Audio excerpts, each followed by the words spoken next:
मानो 3 का 5वां सवाल है और सवाल बहुत ही सरल है। सवाल देखिए क्या कह रहा है कि एक क्लास टेस्ट में शेफाली की गणित और अंग्रेजी में प्राप्त किए गए अंकों का योग 30 है। यानी गणित और अंग्रेजी में जो भी उसने अंक प्राप्त किए हैं उनको जोड़ो तो 30 आएगा। यदि उसको गणित में 2 अंक अधिक और अंग्रेजी में 3 अंक कम मिले होते तो उसके अंकों का गुणनफल 210 होता।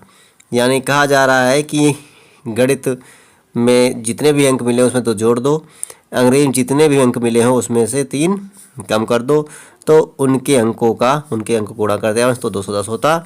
तो दोनों विषयों में उसे कितने अंक प्राप्त हुए हैं ये पता करना है। तो ये सवाल बहुत ही सरल है, देखिएगा ध्यान से। गणित का एक नियम है, वो जो कहता हो वही करते चले जाओ। तो सबसे पहले क्या करेंगे, माना, ठीक है, माना शेफाली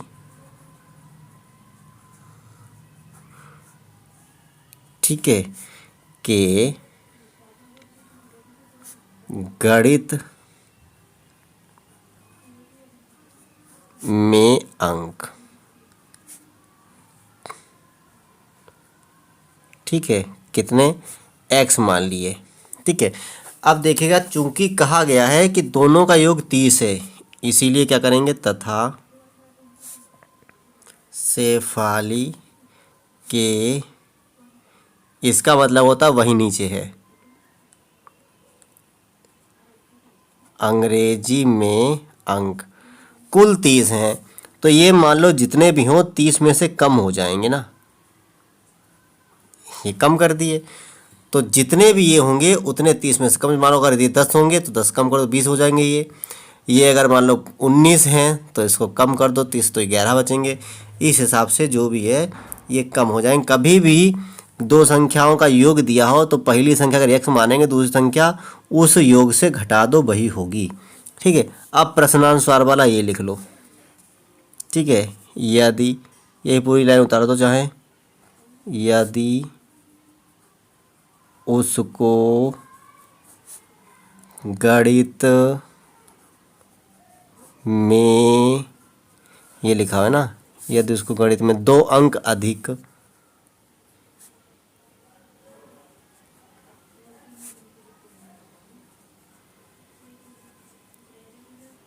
व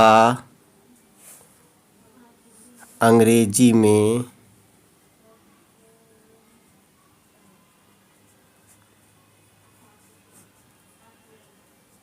ठीक है कितने 3 अंक कम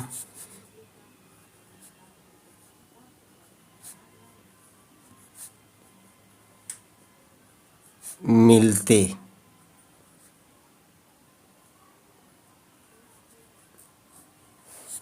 तो, ठीक, मिलते तो। अब तो का क्या करना है, यानी कि उसी हिसाब से एवरेज लगा लेना है। यानी गणित के अंक माने हैं हमने x, यानी कि गणित के अंक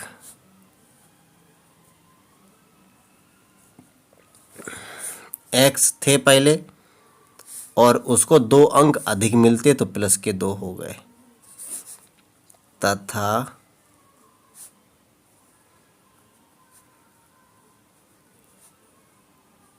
अंग्रेजी के अंक, पहले 30 माइनस x था और कम करने में 3 अंक कम मिलते, यानी 3 अंक घटा दो तो 30 में से 3 के 27 माइनस x, ठीक है। अब देखिए कहा है तो उनके अंकों का गुणनफल 210 होता, ठीक है। तो यहाँ पे लिख दो प्रश्नानुसार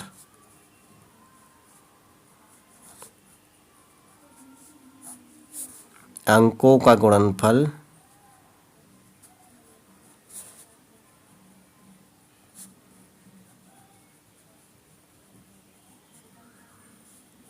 बराबर कितना, 210। यानी कि हमको इस वाले के और इस वाले के गुणा करना है, जो कि 210 के बराबर में आएगा। यानी कि x प्लस 2 और 27 माइनस एक्स बराबर 210। ठीक है, ये हो गया है प्रश्न के अनुसार। अब जो भी समीकरण हमारे पास आए उसको हमें अपनी भाषा में हल करना, यानी कि इस x से इन दोनों को गुणा करना है, इन दोनों को। तो यानी कि इन सब में x बढ़ जाएगा, यानी कि 27 है, x हो जाएगा, और माइनस का x है और एक x और बढ़ जाएगा तो x स्क्वायर हो जाएगा। ठीक है, उसके बाद ये 2 है, प्लस का है तो सेम इधर जितने भी निशान है जैसा वैसे ही रहेंगे, बस 2 गुने हो जाएंगे। तो 27 दूनी होता है 54 माइनस 2 और x का हो जाएगा 2x बराबर 210। बस इतना हो गया। अब इसको थोड़ा हल कर लेते हैं, इन सबको इधर लाते हैं। देखिए ये एक्स स्क्वायर माइनस का है तो सारी चीज़ इधर ले जाते हैं, या पहले चाहें इसको हल ही कर लेते हैं या उधर ले जाते हैं। क्या करते हैं, उधर ही ले जाते हैं, हल एक साथ कर लेंगे। देखो तो ये माइनस का एक्स स्क्वायर इधर जाएगा तो हो जाएगा प्लस का एक्स स्क्वायर। ठीक है, उसके बाद में एक्स वाली गिनती ये वाली उधर ले जाते हैं तो माइनस का 27x, फिर ये एक्स वाली गिनती उधर ले जाते हैं, हो जाएगा प्लस का 2x, और ये 54 है प्लस का, ये उधर ले जाते हैं, और ये क्योंकि पहले से 210 है तो प्लस का 210, और ये 54 पहले से इधर है, 54 उधर जाएगा तो हो जाएगा माइनस का 54 बराबर 0। ठीक है, अब देखो ये तो ऐसे ही रहेगा, ये गिनती माइनस की ये देखो है, माइनस गिनती बड़ी तो माइनस चिन्ह लगेगा। 27x से 2x किया तो बचेगा 25x। ठीक है, और ये प्लस का है, ये माइनस का है, ये दोनों भी आपस में घटेंगे लेकिन निशान प्लस का रहेगा। अब 10 में से 4 गया तो 6, और यहाँ कुछ नहीं बचा, 0 बचा, यहाँ से दाएँ या फिर 10 हो गया। 10 में से 5 गया तो 5, और यहाँ पर 1 बचा है और बराबर में 0। ठीक है, अब इसी को हमें हल कर लेना है। देखिए ध्यान से, अब पेपर में तो सवाल आएगा, ये ज़रूरी नहीं है कि वो लिखे द्विघाती सूत्र द्वारा हल करो। देखिए ध्यान से, अगर सवाल कह रहा है कि द्विघाती सूत्र द्वारा हल करो तो आपको यानी जिसके द्वारा ही बताए उसके द्वारा ही उस सवाल को हल करना है। लेकिन यदि सवाल दिया हो और ये ना लिखा हो कि आपको किस विधि द्वारा हल करना है, तो आपको जो भी विधि सरल लगे उस विधि द्वारा आप हल कर सकते हो। तो जैसे कि ये यहाँ पर बन गया समीकरण, और इस समीकरण को आप हल भी कर सकते हो जिस तरीके से चाहो उस तरीके से। तो इसको हम गुणनखंड विधि से हल कर सकते हैं। तो देखिएगा कि ये 156 है और यहाँ पे 25 है। अब जोड़ या घटाने में ऐसा सवाल पढ़ो इसमें 156 आए तो 12 12 में होता है 144, और 12 और 13 की गुणा करेंगे तो हो जाएगा 156, और 12 13 को जोड़ने पे 12 दूनी 24 25 भी होता है। तो यानी कि इसको ऐसे हल कर सकते हैं, एक्स स्क्वायर माइनस, ठीक है, एक्स स्क्वायर माइनस, अब यानी कि 12 की और माइनस मतलब प्लस 13 की गुणा की है, लेकिन ये तोड़ रहे हैं, और x प्लस 156 बराबर 0, यानी कि 12 13 गुणा करें तो 12 3 36 के 6 हासिल 3, 12 1 12 3 15 हो गया, गुणा हो गए, और इन दोनों को जोड़ेंगे तो आएगा ये 25, और जो माइनस पहले लगा दिया ताकि कोई दिक्कत ना हो। अब यानी कि इससे निकलता है एक्स स्क्वायर माइनस का 12 और ये x, तो 12x plus minus minus 13x plus 156 बराबर 0। अब तो बहुत सरल सवाल हो गया है, देखिएगा ध्यान से। इससे निष्कर्ष निकलता है इन दोनों में x मिलेगा कॉमन, तो x माइनस 12, इन दोनों में माइनस का 13 मिलेगा कॉमन, प्लस में से माइनस कॉमन लेने पर गिनती माइनस हो जाती है, और 13 12 गुणा होती है 156, तो यहाँ अंदर 12 बचेगा। गुणनखंड हमारा सही है या नहीं, अगर सही है तो इन दोनों कोष्ठकों में एक सी गिनती आएगी, जो कि है, क्योंकि उसी गिनती को हमको कॉमन लेना होता है। तो x माइनस 12 ले लिया हमने कॉमन, और इधर बचा है x, इधर बचा है 13 बराबर 0। ठीक है, अब इसको बहुत ही सरल तरीके से सबके बराबर में रख देना है, यानी कि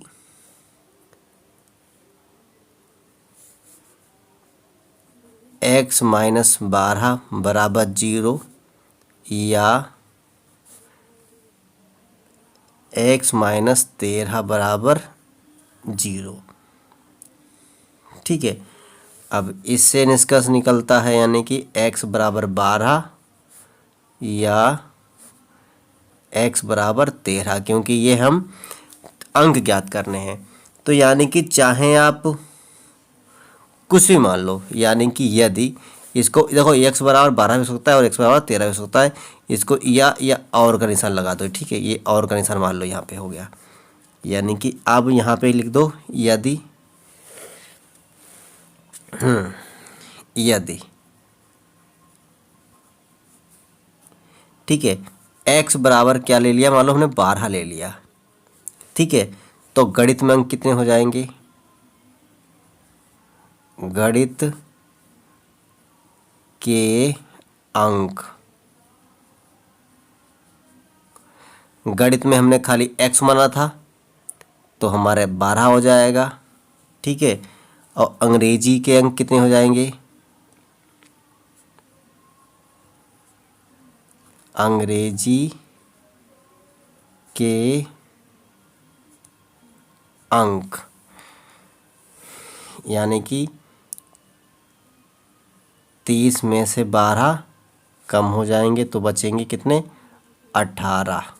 ठीक है, वही हाल हो जाएगा यदि x बराबर 13। ठीक है, तो क्या होगा, तो